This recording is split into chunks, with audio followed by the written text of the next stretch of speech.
Hace unos días llegó una actualización a PS5 que era muy esperada porque añade varias funciones al sistema que bueno, teníamos muchas ganas de ver, pero sin duda alguna lo que más deseábamos, sobre todo los usuarios que tienen la PS5 All Digital, era la posibilidad de ampliar el almacenamiento mediante una unidad de estas, un SSD M.2 PCI Express, que bueno, era una funcionalidad que se anunció al principio cuando conocimos las entrañas de la consola, pero que hasta ahora no había sido posible instalar físicamente en nuestras consolas.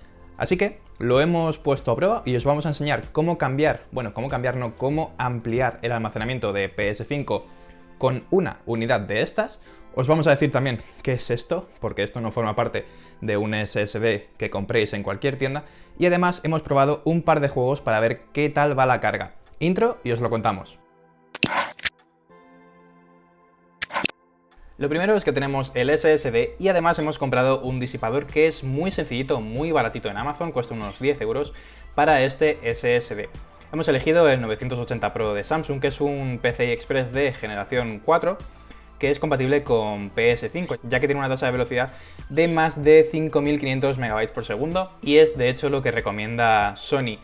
Tenemos la posibilidad de montar SSD de 22,30, 22,42, 22,60, 22,80 y 22,110, que es, bueno, el tamaño de estos SSDs. Y como digo, este es el disipador.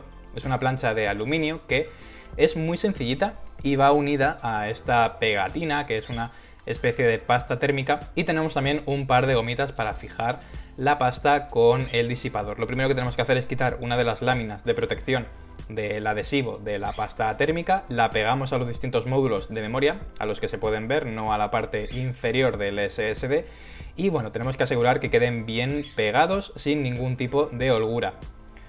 Hecho esto, quitamos la segunda lámina protectora y ya con cuidadito pegamos el disipador, lo mismo que quede más o menos bien. Es una anchura perfecta para PS5 y yo lo que he hecho, aunque no es obligatorio, es poner estas gomas durante unos minutos para que se fije mejor el adhesivo.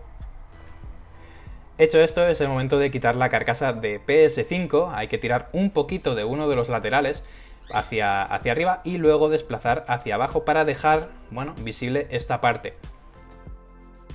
En esta pestañita es donde vamos a poner el SSD, tenemos que quitar el único tornillo, es bastante largo, es el que tiene los iconitos del mando de PS5 y como vemos cuando quitamos la tapa tenemos 5 orificios que es en los que, bueno, vamos a fijar nuestro SSD dependiendo evidentemente del tamaño en el que estén. En PS5 viene de serie en el tamaño de 22-110, así que quitamos el tornillito y lo tenemos que fijar con la arandela, que también viene integrada en este módulo, en la medida de 80, que es en la que se ajusta nuestro SSD. Colocamos el dispositivo, hacemos un clic, empujamos hasta que oigamos el clic en la ranura PCI Express, empujamos hacia abajo y lo único que tenemos que hacer ya es poner evidentemente el tornillito.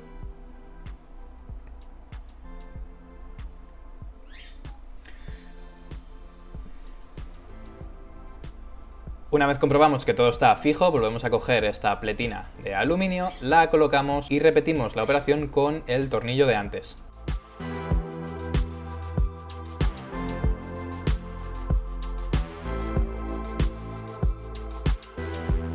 Vale, una vez tenemos todo hecho, lo único que hay que hacer es volver a poner la carcasa con un poco de cuidado y hacer la operación contraria, ya que tenemos que hacer fuerza hacia el lado opuesto.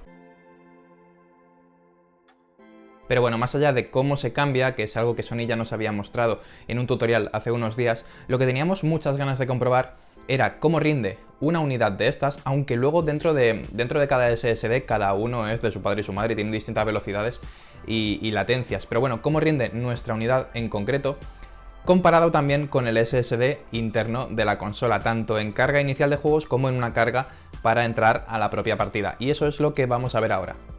Lo primero es que vamos a encender la consola y en cuanto la encendemos ya tenemos aquí una pantalla que nos dice, bueno, pues lo que tenemos que hacer para empezar a utilizar nuestro SSD recién puesto en la consola. Todo va bien y lo único que hay que hacer es formatear el SSD M2. Esto no tarda mucho y además nos va a dar una medición, una estimación de la velocidad de lectura, que es lo más importante en el SSD de las consolas, que en nuestro caso pues está bastante bien, y además nos da las indicaciones para cambiar la ubicación predeterminada de instalación de los videojuegos. También vamos a poder mover videojuegos de un SSD a otro, que es algo que veremos más adelante. Y bueno, ya entramos en el sistema normalmente y lo que vamos a hacer es ir a los ajustes para, bueno, en la pestañita de almacenamiento comprobar que todo está bien. Aquí tenéis mi unidad de almacenamiento de la consola, el SSD 980 Pro de Samsung y además el almacenamiento externo USB 3.0 donde no podemos instalar juegos nativos de PS5. De ahí la importancia de estas unidades M2 para ampliar el almacenamiento. Bueno, lo primero que voy a hacer es cambiar la ubicación de almacenamiento predeterminada para todos los juegos para que sea a partir de ahora el M2. Y lo siguiente va a ser una prueba de velocidad que la verdad es que no tiene, bueno, no es un dato demasiado importante, pero vamos a copiar más de 200 gigas en 4 juegos para ver cuánto tarda, bueno, en copiar estos datos del SSD interno al SSD M.2 que acabamos de instalar.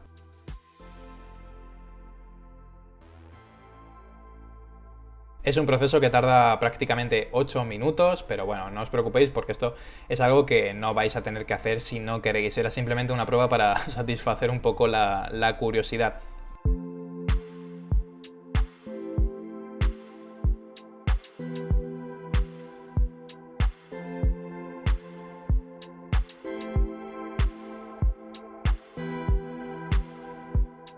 Lo que sí es importante es comprobar que los juegos que hemos copiado están en el nuevo SSD, en el 980 Pro. Así que aquí podemos comprobar que Demon's Souls, por ejemplo, está en el almacenamiento externo y lo que vamos a hacer es iniciarlo a ver cuánto tarda en llegar al menú.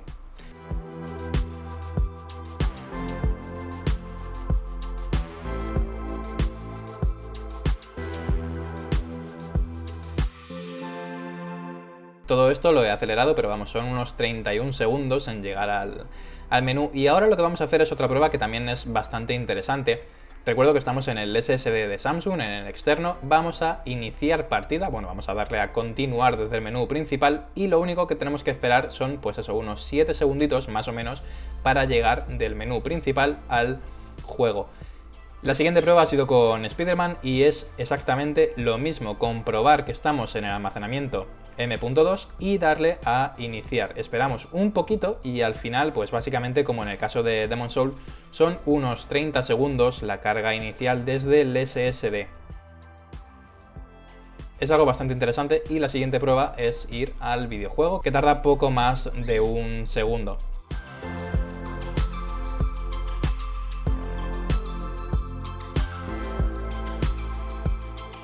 Son unas muy buenas cifras, pero lo que queremos era contextualizar y por eso vamos a hacer la misma jugada, pero comparando con el almacenamiento de la consola. Aquí tenemos Spider-Man desde el almacenamiento de la propia consola y hacemos esa carga inicial que de nuevo nos lleva unos 32 segundos. Creo que es un poquitín más que lo que tardaba desde el SSD de Samsung.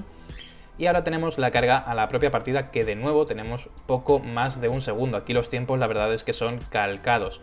Pero bueno, vamos a Demon's Souls, que también era el otro juego que habíamos probado. Hacemos la carga inicial y como veréis los resultados van a ser exactamente los mismos que teníamos con el SSD. Unos 32 segundos desde el menú de la consola hasta el menú del juego.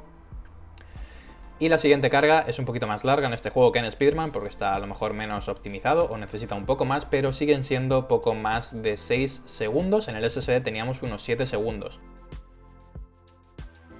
Y aquí os dejamos los datos contextualizados para que veáis que sí, hay diferencia. El SSD de Samsung a veces es más rápido, a veces es más rápido el de PS5, pero son muy iguales. Y bueno, para terminar, como la ciencia no se hace sola y hay que hacerla, queríamos ver qué pasaba si metíamos un SSD Gen 3, no un Gen 4 como este, en PS5 y la verdad es que no hay mucho que contar porque básicamente lo comprobó mi compañero Iván Muñoz y en cuanto metió el SSD en la consola y bueno, inició el sistema, la PS5 dijo que se comprara un SSD más rápido porque el que tenía puesto no era compatible. Así que bueno, esto ha sido todo, ya os hemos enseñado cómo ampliar el almacenamiento de PS5 con un SSD PCI Express. Y bueno, cualquier cosa podéis contarlo en los comentarios porque siempre os leemos por ahí y nos vemos en el siguiente vídeo. Hasta luego.